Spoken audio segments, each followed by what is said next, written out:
Welcome to the running. It may not look like it, but this is Nashville. I'm back in the hotel room, and I am joined once again by the man himself, Ariel Helwani. He's back home now after his little trip to Nashville. Ariel, how was the journey, and how was Nashville? Yeah, it's amazing. They had the private jet waiting for me. Thank you very much to BT Sports. So the second the show was over, SummerSlam got on back home in a quick 45 minutes in the comfort of my beautiful library, as you can see here. So happy days, as they say. So SummerSlam itself, what were your highlights? My gosh, we could do 30 minutes on my highlights. I thought it was a fantastic show. I really enjoyed it. We could start at the top. Brock Lesnar, Roman Reigns. I was very critical of the matchup. I said we've seen it before. It didn't feel special. We just saw it at WrestleMania. I would argue, and I'd love to get your thoughts. I actually thought that was their best match ever. And hopefully we don't see it for a while. Let's end on this note. It was fun. It was unique. It was different. You had the big spot with the bulldozer. You had the finish that was very unique. You had the Usos getting involved. You had Austin Theory getting involved. I think the right move was to have Roman Reigns go over leading into Cardiff. But overall, I thought it was a fantastic match. Great to end like that. Way more entertaining, way more fun than the WrestleMania match. Liked it a lot. The spot with Heyman was great as well. Logan Paul continues. I mean, I get emotional just thinking about Logan Paul because he's so good. He continues to blow me away. He is an unbelievable talent. And if you watch that guy compete and you have no idea who he is and what his background is, you would think that this is like a 10-year vet. The athleticism, the physique, the look, the showmanship, the theatrics. He's an unbelievable talent. I thought McAfee was great. Usos versus Street Profits was great. Didn't love the Liv Morgan Ronda Rousey match. We get that. Overall, though, fantastic. We had some returns, some surprises. I'm going through the whole thing here and stealing all your material, but I would give it a solid 4-star show. What do you think? Yeah, I agree, and I think I love the way it started off as well, because obviously there's been so much talk about, this is the Triple H era. It's the new, it's the new dawn for what's going on next. Vince is gone now. We've got Triple H in charge of creative, and the first thing we get is obviously that brilliant match between Becky and Bianca, and then Bayley coming back, Io Shirai coming back now, Io Sky, I believe. Obviously, we didn't have the commentary, so I only found that out when I got back. And and Dakota Kai, like complete sort of surprise return out of nowhere. So already you get the idea of, oh, hold on, here we go. Triple H is bringing in his favorites from the NXT days, and I think everyone's quite excited about that moment. I love it. I mean, we were talking about this yesterday, I believe. The vibes in Nashville. I mean, this was really. I think most people were saying that the new era would really kick in post SummerSlam, but already, even at the tryouts and the few minutes that we had with Triple H, and just talking to some of the athletes on the record, off the record, behind the scenes, everyone seems to be incredibly optimistic. And this isn't me carrying water. This isn't me trying to spin anything. That's what they're telling us. They're all very optimistic, excited. And a lot of them were saying, we wonder if so-and-so would come back. In fact, a little spoiler, in our sit-down with Bianca Belair, we talked about Bayley potentially showing up. And then here she is showing up. And so, yeah, I think it's great. There seems to have been, and it was a beautiful night in Nashville, it seems to have been like a bit of an opening of the clouds. And a lot of people feeling, like myself, that the product was getting a little stale. Now very excited to see who would come back, what kind of shakeups, what would happen. That was a tremendous way. The match was great. And then to end it on that note, I thought was a really nice, sign of things to come. And yeah, the next match, Logan Paul and The Miz. And I think the same for Logan Paul and Pat McAfee are going to get endless amounts of credit, which they deserve, because they're brilliant and they're so natural and they're so entertaining and so brilliant.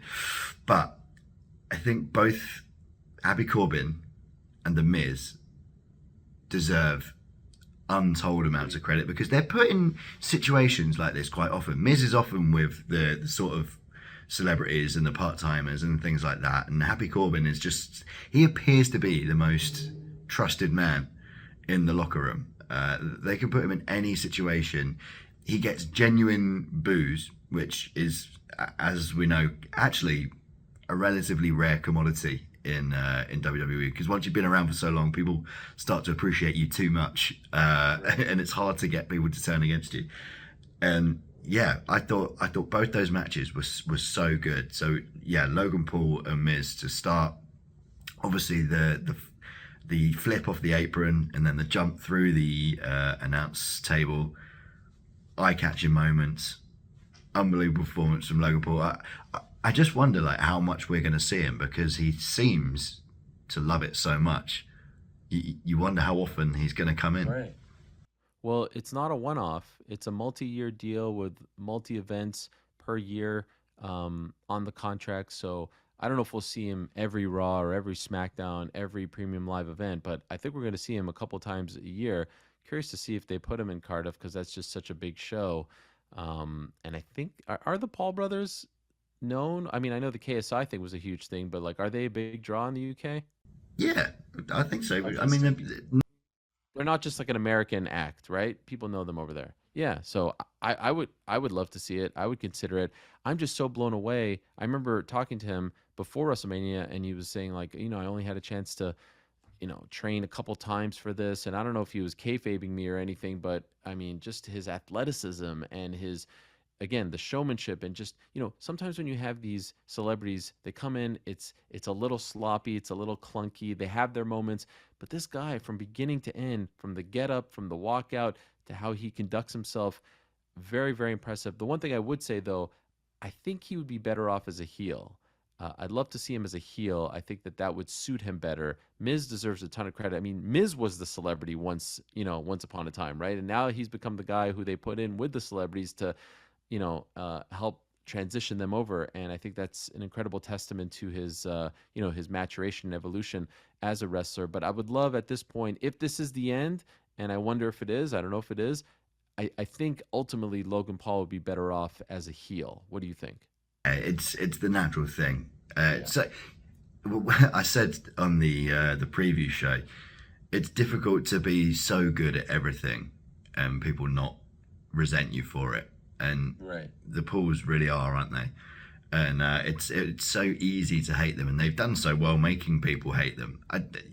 We know that they're smarter than they like to let off. We know they're probably a lot more sort of likable and humble that sometimes they let off, but they've sold out arenas for boxing fights. They've sold out YouTube speaking tours. They've got millions and millions and millions of subscribers and views on everything by being controversial and being talked about, and that kind of lends itself more to being a heel than being a face, doesn't it? Yeah, a tough night for the family.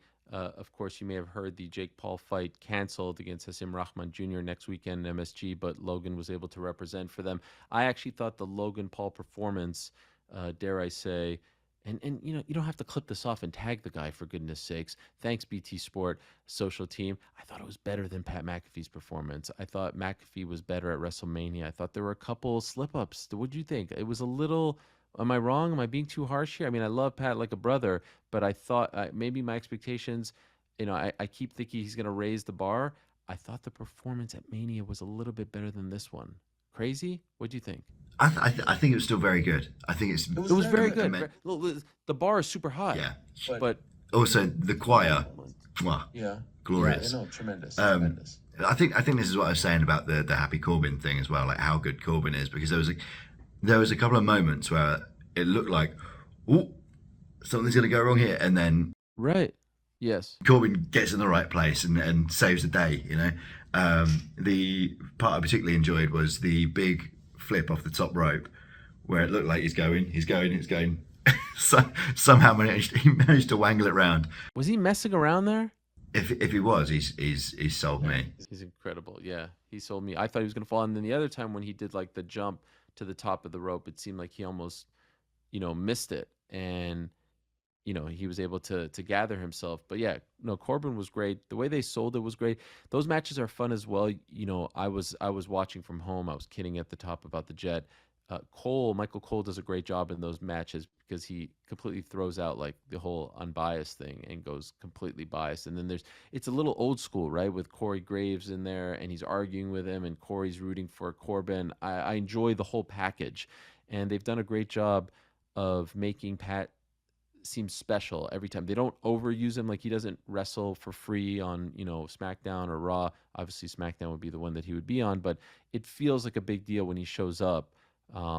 and I think he should only wrestle like 2-3 times a year at most. So the last one was Mania, SummerSlam. Maybe you want to show up again at Mania in Hollywood or Royal Rumble, or he shows up as a competitor at Royal, something like that. But I don't want him to be a monthly thing because then it would take away the novelty of it all. One of my biggest highlights of the night, and this may have been because we were in the arena, in the stadium, Drew McIntyre's promo, only 2 minutes or whatever it was, 2 or 3 minutes, but it was the most engaged the crowd felt, other than maybe some of the Brock stuff in the main event. It was the most engaged the crowd felt all night, and I always find it funny with Drew, because you expect when he goes to Britain it's going to be like the mega. Yeah. I always think that's when he's going to get his like mega pop, and that's when he's going to be his most popular. But every time I come to the States, he's almost more over here than he is at home. Like, obviously everyone at home loves him, but right. I'm always amazed at how people react to everything he does. And he came down for that sort of 2 or 3 minute promo and hypes up the Clash at the Castle main event. Talks to the kid in the stand, which is brilliant. And also, I thought that was another one of those little moments where you realise, oh look, Triple H is in control, because he did a couple of little sort of wink wink nod nod references. Brock versus Roman for the first time ever in Nashville. The bit at the end where he says, "I'm going to take my magic sword," kind of like he's talking about a couple of things that were Vince's ideas.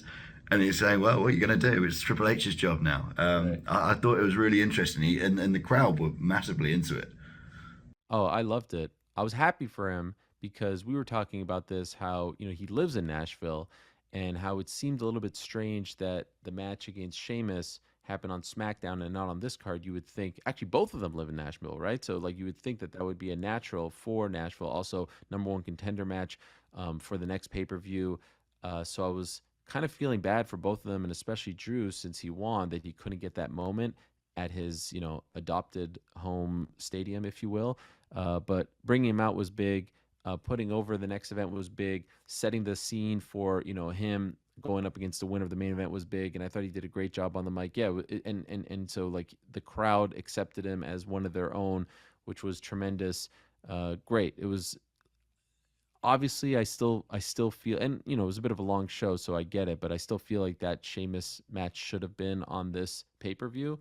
But if they weren't going to do that, I'm happy that they didn't just forget about him or do even a backstage promo. Having him come out was really good. Edge's return, I think one that people kind of saw coming, because that's the way the storyline was going to be. I think it's almost like it happened sooner. That whole Judgment Day everything feels like it's happened sooner. Yeah. But how did you find that? Because it was a sort of very new look for him as well, and new music and all sorts. But again, in the stadium, that was a big moment. Well, so just to clarify, I think I eventually thought that it was going to happen, that he would come back and exact revenge. I didn't think, and I didn't see anyone really predicting this, that it would happen tonight. Did you? No. You just assumed maybe because it was SummerSlam and it was a big one. Right. Big things would happen. I loved it. It was great. The entrance is great. The look is great. Again, I wish they didn't end the whole Edge Judgment Day thing so soon. Like when Finn joined, I would have liked it if they were all together for a little bit. It just all happened so fast, as you just said. So I would love to see them, let that breathe a little bit. But him coming back, I mean, Edge is such a big star, and now I'm curious to see how this all goes. Obviously, he has the history with Rey Mysterio, right? Back in the day, they were tag team champs. I think people thought maybe, they would take Dominic under some kind of spell, but I'm not really ready for the Mysterios to break up either. And I'm sure we're going to get into the Street Profits and what they're going to do with them. I've actually had a bit of a change of heart as it pertains to the Street Profits. Like, I think we always want to see teams break up soon. Like I feel like people have been talking about RK Bro breaking up for the longest time, and I know their situation's a little different with Randy being out, but sometimes I feel like teams can break up and not have to be enemies, not have to turn, like when the Dudleys broke up back in the day. Devon and Bubba Ray just kind of went their separate ways. They don't have to always feud upon breaking up. And I sort of feel like that should be the case with the Street Profits, to be honest. Like they could just go their separate ways for a bit and still be friends and then come back in the future. So anyway, as far as Edge goes, great to have him back. Great look. Interested to see where the storyline goes. I love Finn. I think he's underutilized. I like what they're doing with Judgment Day. I love factions. I want to see more factions. So all of it was great. And it was a fun match. Good to see the Mysterios on pay-per-view again. We also, I guess, we have to talk about the Ronda Rousey heel turn, which has been coming for a long, long time. It was the, I think maybe it was a little short. The match was a little odd. A bit of a funny finish for having the new champion and everything, but once the attack happened, it all kind of made sense, right? That's where the heel turn was coming from. Frustrated, Ronda Rousey beats everyone up, beats up the referee. Something that she's definitely needed for a little while. She should have always been a heel, in my opinion. She's more suited to being a heel. I am curious, though. You know, notoriously, historically, thin-skinned in MMA and in pro wrestling. Can she handle being a heel? We will find out. But I got to be honest, I didn't love this match. I think it was imperative that they made Liv seem like she is on her level, like she can hang with her, that she could beat her. And it felt very fluky. And not only did it feel fluky, it was a little confusing. And also, not only was it confusing, she was getting beat up pretty bad. And so the end result is fine. Liv is a babyface for sure. Ronda should be a heel for sure. But I was hoping that Liv would come out looking a little bit stronger. This was my concern, that she wouldn't, that they would give her like a fluky kind of win because they didn't want Ronda to lose cleanly. And, Liv is able to keep the belt because she just won the belt. And that would have been a huge mistake. If you recall, on Thursday, I said I would riot if she lost. And I kind of felt like rioting a little bit because I felt like she wasn't given her proper respect. This was actually one of my, I gave it a 4-star. This was one of my low moments of the night because I felt like Liv could have been booked a little bit stronger. And still, you can still have the payoff with the heel turn. Like, that's the big payoff here, right? So, I don't know. Interesting finish. Shades of Daniel Puder and Kurt Angle back in the day, if you remember that reference. So we've seen it once before, but for our good friend Liv, I was hoping for something a little stronger. Yeah, I think it's one of those ones where you can see where it goes as well. Think about the 26-second thing last year. Like, at the time, we were like, oh, goodness sake. And then it led to this brilliant story arc, and everything happened for a reason, right? So we'll see where that one goes. It's a fair point. Look at you putting a positive spin on everything. I like it. Look at me. Oh, positive Armstrong over here. Speaking of positive, let's talk about Brock and Roman. So are we not talking Street Profits? You're done with the Street Profits? Of course we will. I'm sorry. We briefly mentioned them. Let's go back. Great match, right? Usos, great match. But that's just all you expect, isn't it? That's all you... And different from the others. Jeff Jarrett, apparently only special guest referee because it was Nashville. That's fair enough. Everyone enjoyed him, but it didn't come into it at all. From what I could see, I don't know. Maybe with commentary there was something more that happened there. But it seems to me like the story there at the end with Montez and Angelo looking frustrated, dejected in the ring. It all looks like it's leading to that breakup, doesn't it? And like you say, maybe not even a sort of acrimonious one where one of them attacks the other one, but just at the point where they've sort of done everything. They've had the match with everyone, and the one thing we need to see them do is go apart. I mean, the Usos, when one of them was injured, the other one has still been part of the storylines. We've seen them as single superstars, right? It just looks like it's headed that way, doesn't it? Yeah, and again, it could be, hey, we had a good run. We can't seem to get over the hump. I want to try this singles thing out. By the way, like, both of them look great in the match. Both of them had great moments. Both of them are feeling like stars. We've all spoken very highly of Montez Ford, but I think Angelo had some great moments, and he's really come into his own. So I would just like to see, I think we're ready for the Montez Ford singles run, and I would like to see them maybe go on different brands, split up, but not, I don't know. They're so lovable and they seem to be such great friends. I don't want to see them beef. I don't want to see them actually, clash heads. But it does seem like we're moving in that direction. And I think the right thing to do was to keep the belts on the Usos, at least for one more pay-per-view. If the Roman Reigns run is going to end, after 2 years. He's about to enter Hulk Hogan territory here, which is incredible as Universal Champ. If it's going to end in Cardiff to Drew McIntyre, and it seems like that could be a good spot for it, then the Usos should still be champs, at least going into Cardiff, in my opinion. So I think it was the right result. I like the little touch of coming out with the Tennessee Titans cheerleaders. That was fun as well. The outfits were fun as well, different. It always is fun when the outfits change for these big events.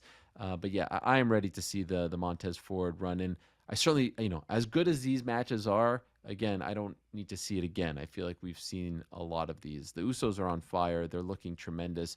They've really come into their own as well. Not ready to anoint them the greatest tag team of all time. That seems a little premature. And a little disrespectful to some of the great tag teams. Of course, Hart Foundation being number one. We all know this.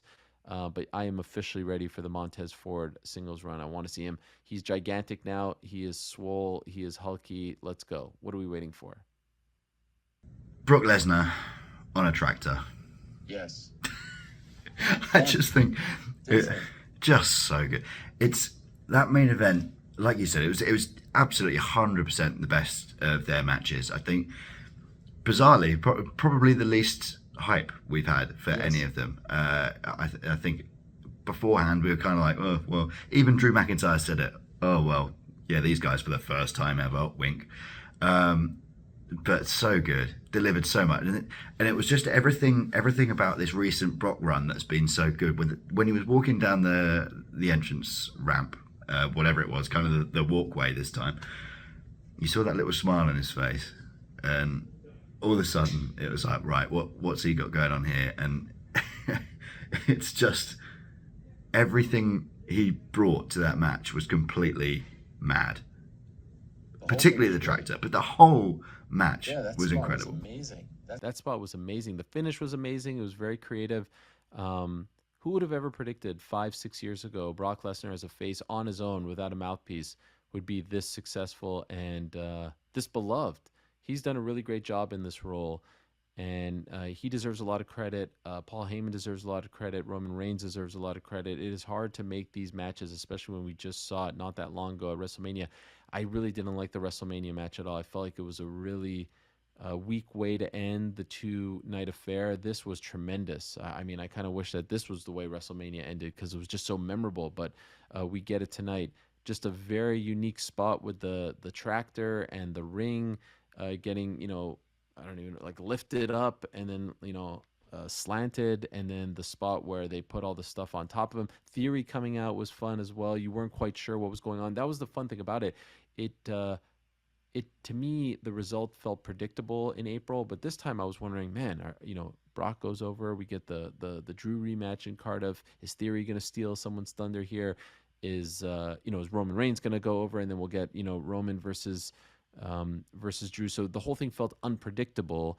The Heyman thing was fun as well, taking the F5 on the announce table. It's rare. It's rare. So many times you see someone threaten to do it with Heyman. It's very rare you actually get that moment as well, don't you?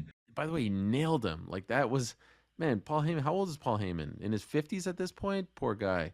I need to text my friend Paul because he took that bump hard.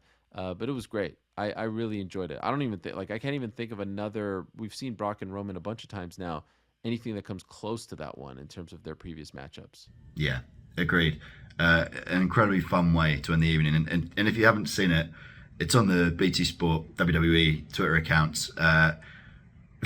Once the show went off air, Brock, for whatever reason, decided to clamber up the ring like a mountain. The ring that he'd lifted up with the tractor and put on his cowboy hat for the last time that night.